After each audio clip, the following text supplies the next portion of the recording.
picked the wrong week to quit sniffing glue.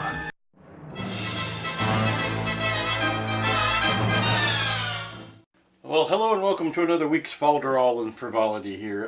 Sorry, I'm getting a bit of a weird start this week. This is Monday, mid-afternoon. I want to get jumped onto something, but I am waiting for an AC, my home heating inspection, the pre-winter, to come out and check, make sure everything is ready to go for winter.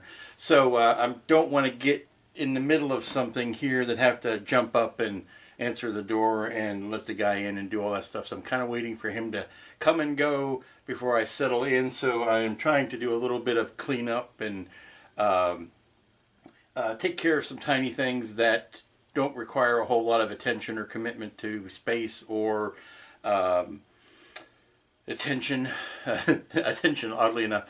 So I'm, cleaning tables off and putting things on shelves and things like that today. So what I thought I would do real quickly is to whip out this 1/72 scale Vader TIE fighter, what they call the advanced TIE fighter. I want to tell you something. This is a engineering marvel. This is one piece of plastic. This is the Bandai kit, of course. This is the 1/72 scale. And it is actually formed, two different colors of plastic, formed into one piece. This is how it came off the sprue. The sprue had a black and a gray joined up weirdly on it. But this is the piece. This is not painted. This is not a decal. This is black plastic surrounded by gray plastic. It just astounds me that they would go through all this trouble for something you're going to have to paint anyway. I don't know whether you can see them here, but those are the little channels where the black paint went down in. Well, what are you supposed to do with those? You're going to have to paint that gray frame anyway to cover those up. And they are on the backside. As an experiment in how to make, wonderful injection plastic, this is great. But as a model part, you're going to have to paint it anyway to get rid of those. So why not do what they did on their the Strike TIE fighter and just make all this gray and let you paint the inside? I don't see what you get out of it other than the fact that if you didn't want to paint this, you were okay with living with these little black blips here, then you could go with it and go on your merry way. But you're going to have to paint it. So it's a marvel to look at. But ultimately, something that's going to have to be repainted. So that's what I'm at today. And since it uses the same canopy and top part as the other TIE fighter, I've already got those masked and painted at the same time. And obviously it actually uses the same cockpit as the other TIE fighter. So we'll knock this out pretty darn quick. And it does not get the blue, the bluish gray paint job. This one's actually more of a straight gray. So as you can see from here, it's more gray. It's not the blue gray. So that'll be a pretty quick, easy paint job. And then we've got that and the 1/44 scale U-wing to get done, and then we'll be back on the Star Destroyer. And I'm of a mind of how to light this. I've been toying with fiber optics. I've been toying with strip lighting. I've been toying with just putting a bulb in there and letting it shine out. I could put a big halogen bulb in the center of it, just let it shine out through all the holes and melt the model in about an hour. Or it may be a combination of things. I could be putting strip lights. I think what's going to make the smart sense is maybe put strip lights up in the tower, the build-up part, the building on top of the wedge, maybe done in strip lighting, but fiber optics in the perimeter going down to the point, from the back to the point, because that's a very micro short and not really tall enough to get a strip of lights behind it. So I may be putting fiber optics in there and, a combination. So we're going to figure all this out. Don't you worry. So that's where we are. Let's jump down to the table and see how much work we can get done before the kindly repairman comes or the inspector comes. Well, hello and welcome back. It is Tuesday afternoon, and yes, I know what you're thinking. Lou, you promised to get onto the Star Destroyer. Why are we doing yet another TIE fighter? Well, this is the case of the while you're at it, some you battery offs and that kind of stuff.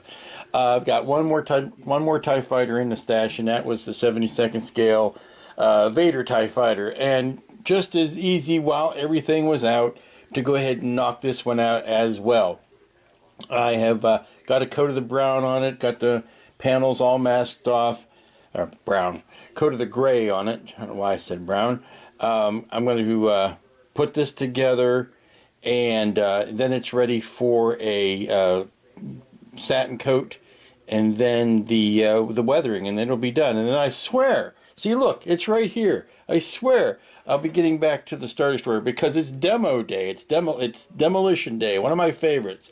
I get to start nibbling out some of this reinforcement in here and applying the outside panel so that I can see which is going to be the best way. And if I have to come in here and nibble away some of these bits so that I can put the panel that goes on the outside and then run my whether it's going to be fiber optics or whether it's going to be strip lights, I am not quite sure. I think the edge perimeter is still going to be fiber optics. And then I got to figure out what, if anything, I'm going to do with that landing bay. Something tells me I ought to at least light it up somehow, but since it's integrated, it's not very easy to get to. If this were a separate piece and I could pull it out and, drill holes in it and all that, I would do that without thinking. Well, I hope I would think, but I would do that. It would be a no-brainer. But because it's part of the plastic, getting a drill into the sides is not easy. So, and I'm not going to go the route of using aftermarket parts for that because I just don't want to put that kind of money into this build. The Star Destroyers are great, they're nice, but it's not a Grail kit for me by any means. So I really don't want to sink a lot of extra aftermarket stuff into it. So I may put one or two just to indicate, but I'll try to concentrate my lighting on the things that I know I can get to easier. Well, huzzas and handsprings, it's time to get back to the Star Destroyer. I've taken, and there's the phone, sorry. Okay, as I said, I'm back, and what I've done is I've taken time to write down the number because they are easily confusable. They are very similar in size and shape and all that. So I wrote down on the inside what part numbers go where along this edge here. And what I need to do is look at the back of these, see where the holes are, line that up, and see which part of this reinforcing wall needs to be nibbled out. The goal here is to nibble out a bare minimum, only what I need, because anything more than that is going to start compromising the structural integrity of the ship and all those fancy Star Wars names. So this is going to be methodical, piece by piece. I'm going to go through and just bore out the backs, and I think most of this it can be done from just this bottom side. But I'm probably going to have to go back in and match with the top piece here, match out the parts that I have chewed out to make room. So let's try one and see how it works, and then I'll show you how the rest of them go. Okay, based on the piece that I have already chopped the holes in, these black marks correspond to the areas of the back wall that need to be removed, and I've transferred those same spaces up to the top part. So now it's just a question of chewing them out. As you can tell, it does not leave a lot. Sometimes it does not leave a lot of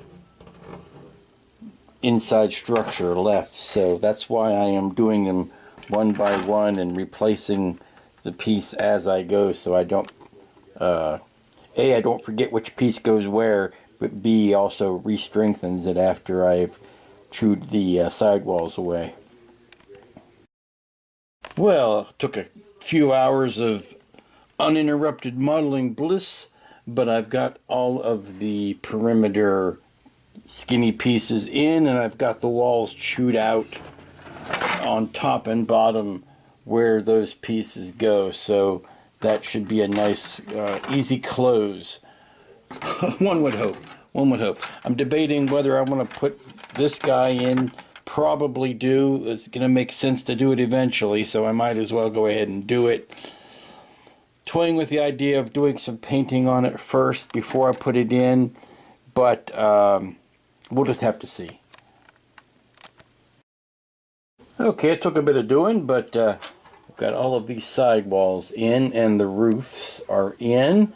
There is a particular order in which to put them in, so follow the instructions. For once, they know what they're talking about. But let me see if I can put this up where you can. Pardon me, the light's going to get obnoxious here for a second, but let me put this where you can see the, yeah, you can see all of the windows shining through. And I have to figure out the best way to light those. I may, so you can see them all in here, those are the cutouts, so that you can see the lights through them. I may put a strip behind there and see whether strip lighting is going to work in that instance. Between that and the getting these edge strips in this morning, that's a good day's work. I'll pick this up again tomorrow.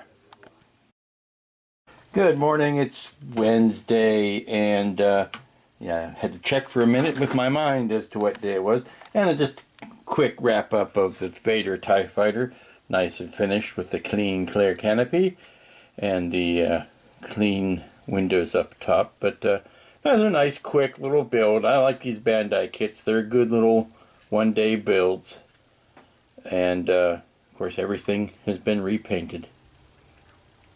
So back to the Star Destroyer now that we've got that done.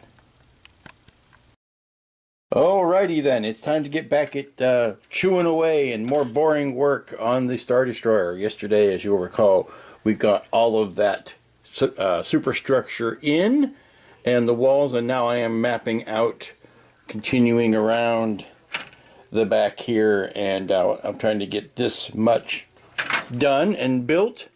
And I notice it is firming up the having all these pieces in here does firm up the meatiness of it.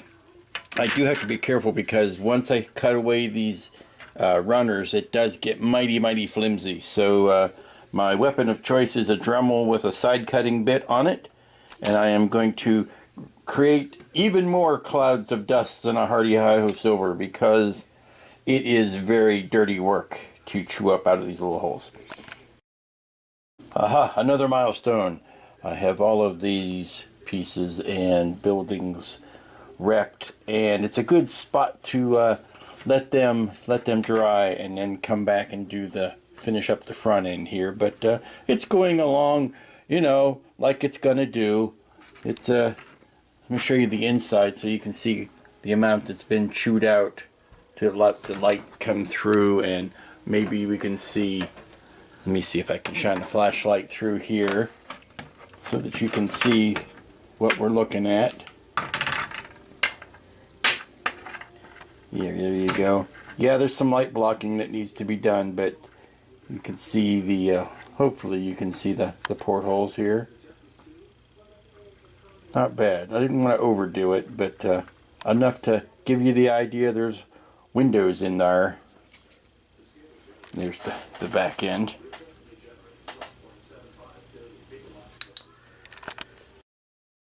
Okay, I'm starting to go over this thing, so I'm going to close it up for the evening.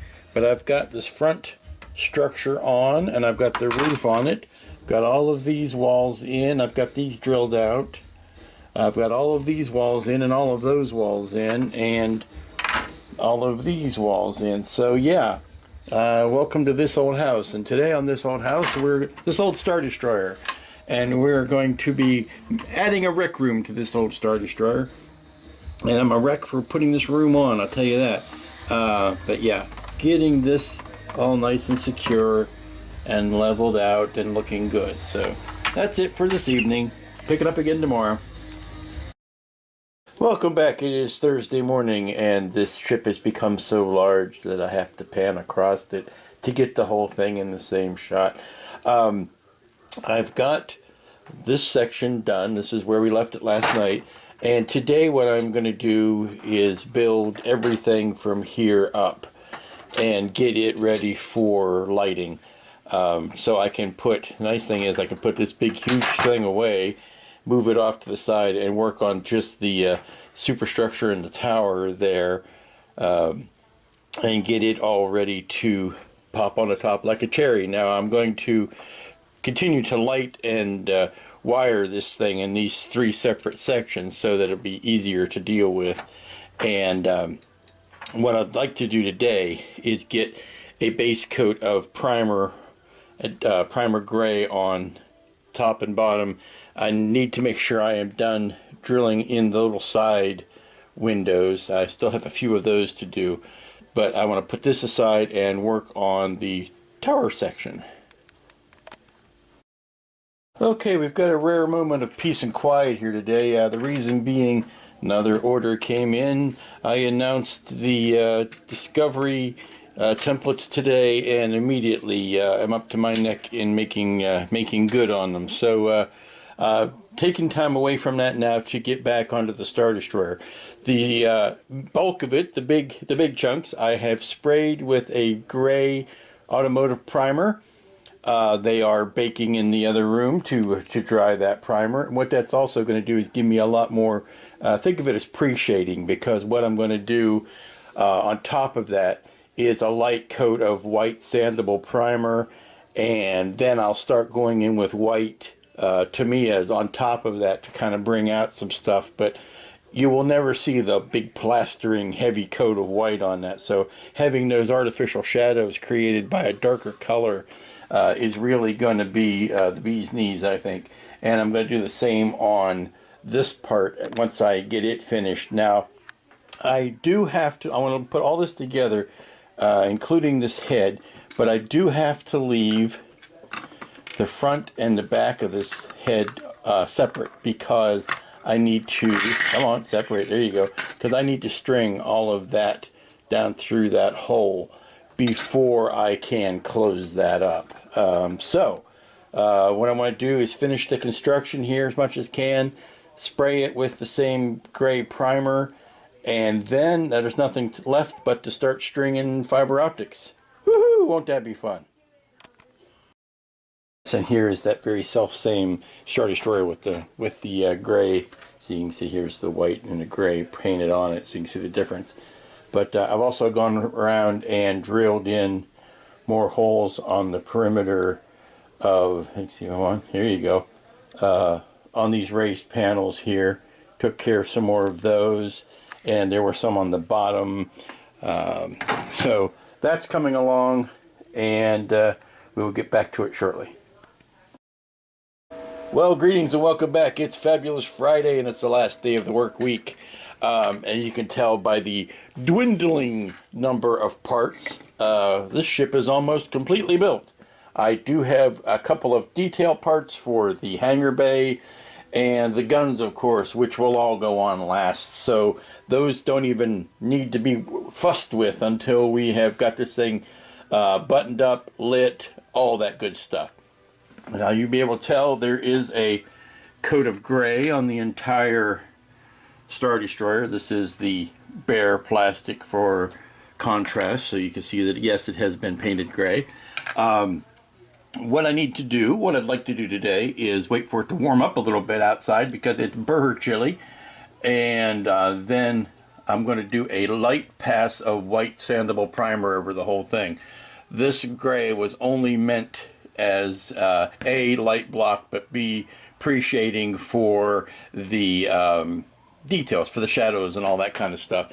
So I'm going to do a light pass of white primer over top of it. That's going to do another couple of things. It's going to do me more light blocking, but it's also going to give me a good base coat to start on. And then I'll go in with the airbrush and the Tamiya's to bring up the whites even more. But a good blocking base coat is what's on the roster for next. And this head is not attached. See if I can pull it off. Yes, I just decapitated it.